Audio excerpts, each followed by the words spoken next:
Greetings everyone, thank you for tuning in. My name is Anthony and this is Let's Get Your Certs, a YouTube channel created to help people, including myself, to get certs in IT. On this video, the CISCO CCENT, CCNA 100, 105, ICND1 are new exciting topics which is outlined in Objective 1.3, and that is describing the impact of infrastructure components in an enterprise network, specifically Objective 1.3.B and C, which is access points and wireless controllers. Now, in a wireless local area network, or WLAN, an access point is a station that transmits and receives data, sometimes referred to as a transceiver.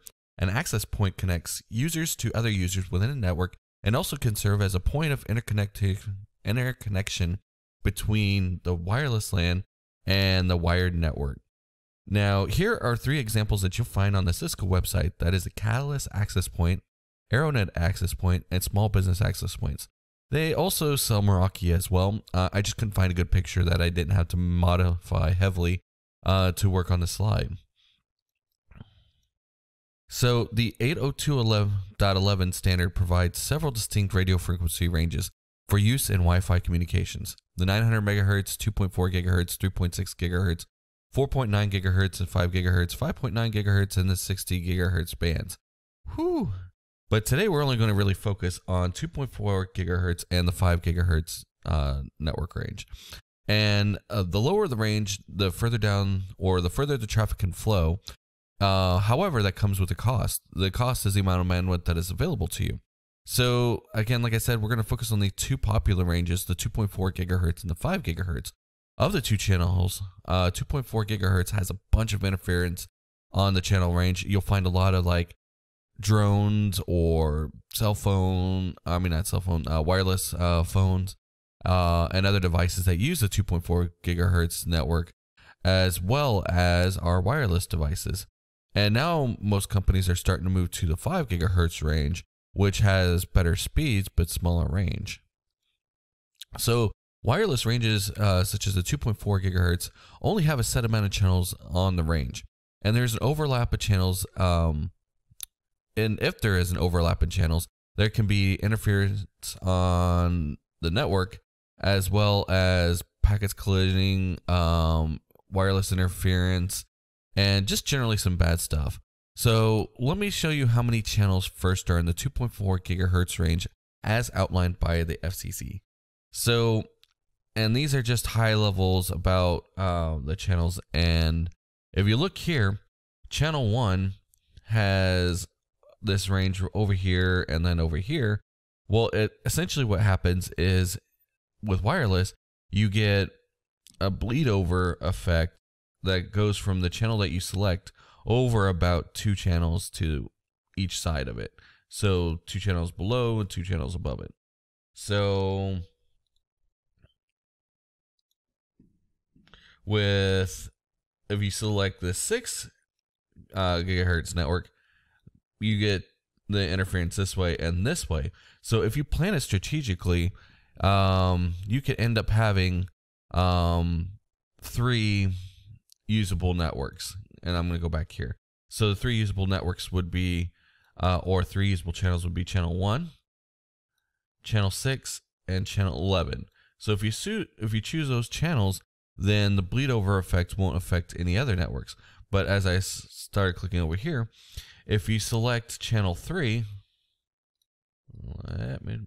so we select channel 3 and it bleeds over 2 channels this way and it bleeds 2 channels over this way, you're going to have this network interference on channels 4 and 5. And same thing if you keep channel 6, you're going to have bleed over this way. So now these 2 channels are affected by 2 poor choices. And let's say you further exacerbate the problem and select channel 9. Channel 9 has the bleed over as 7 and 8, and so does 6 have the bleed over in 7 and 8.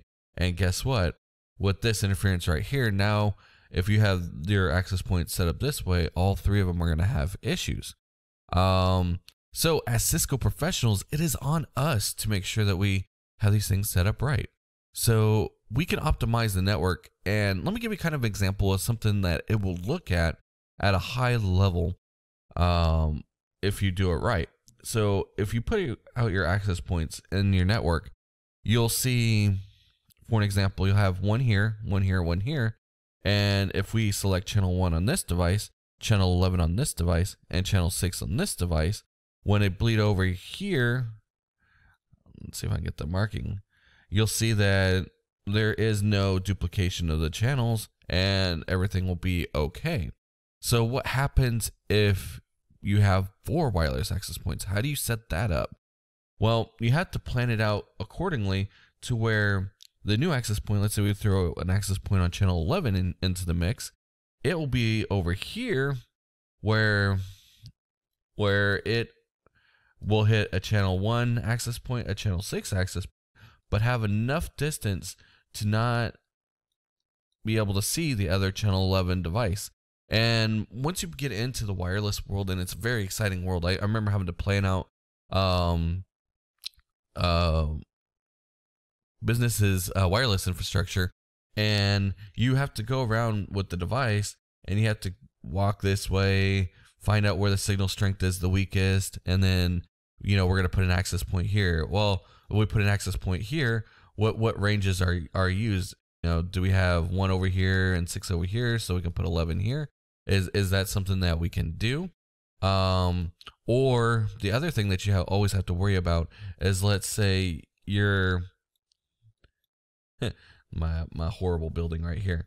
Let's say you have an access point that's on the 2nd floor, and you have one on the 1st floor, and you also have one over here. The wireless signals can go through here, especially on the 2.4 gigahertz, because remember, the lower the range, the lower the gigahertz, the further the range can go. So, man, kind of wish that there would be a solution to this, especially not only just having 3 channels to work with and being able to having to plan around this. It's got to be super difficult. So what is going to come to our rescue is the 5 gigahertz network. And with the 5 gigahertz network, you get 24 non-overlapping channels, and that's amazing. So, and remember, with the 5 gigahertz, it's going to be much smaller range. So, let's say if there was a 2.4 gigahertz, you could probably stick, 5 or 6 5 gigahertz networks within the same range that you would normally cover with the 2.4 gigahertz. So yes, there's going to be more cost associated by making sure you have access points in the right place. But if you strategically place it and have, let's say you have a hallway here, and then you have an office here, or like a conference room here, maybe you throw the 5 gigahertz in here, and you have an access point out here on the 2.4 gigahertz range. That way you can go and effectively cover wireless as well as maximize the bandwidth where you need it. So leveraging and learning these 2 options is key in learning wireless and becoming very proficient in it, and being able to plan and maximize your resources, especially when it comes to allocating the assets to facilitate wireless access in a corporate environment. So the last part that we have to cover talking about wireless is the wireless controller. Now, the wireless controller is used in combination with lightweight access points protocol, or the LWAPP, to manage lightweight access points in a large quantities of network administrator or network operations center. So what it is essentially is you'll have a device here, and then let's say you have all of your wireless devices off of this this layer 3 switch right here. So we can plug it all into the controller, and then as soon as you plug in a new access point over here, it will pull the actual configuration from the controller. The controller will tell it, hey, here's your new config, and it'll auto deploy into your network. Now, that's very helpful for network environments. However, what I'm starting to notice is that some of the newer versions of the access points, they'll come and they'll pull in their startup script, they'll pull a DHCP, they'll get an IP address, they'll go out to the internet, and the internet out here, they will have the controller here that will say, hey, here is your new configurations, because this environment has already set up, you know, the type of channels that we're going to use, the type of SSIDs that's going to be assigned, what kind of encryptions are going to be available, etc. All of that's going to be done in the internet. So technology is changing. There's new exciting things coming out, and who knows, in maybe like 3 or 4 years, they may have even better, greater things out there that we are going to use in order to do wireless. Who knows? It may be like nano chips that we implant into our brain that gets wireless receivers. You just don't never know. It's crazy. Technology is an amazing thing, and it just goes by so quickly. So again, thank you so much for making time out of your day and watching this video. We're going down this path and we're chugging along, and it's starting to get a whole bunch more interesting.